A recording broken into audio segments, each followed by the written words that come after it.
In question 3C, again we have two logs on the same side. We don't want to have two logs on the same side, so that means we should be looking for one of our rules, and that means you want to use our product property, which means we can rewrite the log of a sum as a log of a product, so it's going to be log of base 3. We want to multiply 3 times the x squared plus 3, and that's got to equal 3. So our goal is to get a single log statement on either the left or the right, so that's what we have.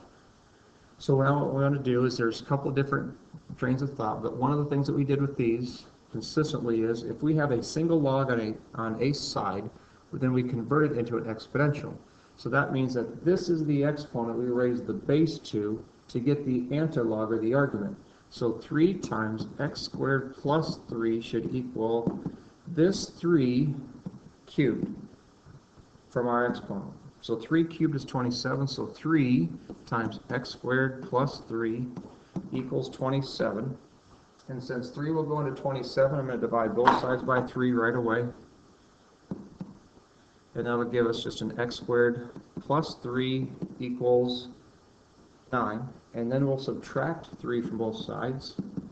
And that's going to give us a 6. And then we're going to take the square root of both sides, which should give us a plus and a minus square root of 6.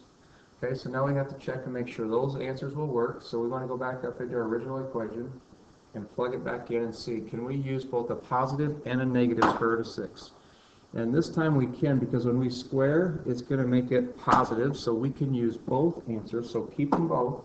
You know, there's not many times when we get to keep both of these, but our solution set then, just trying to articulate, we got to use both plus and the minus square root of 6 because they are both solutions that will work.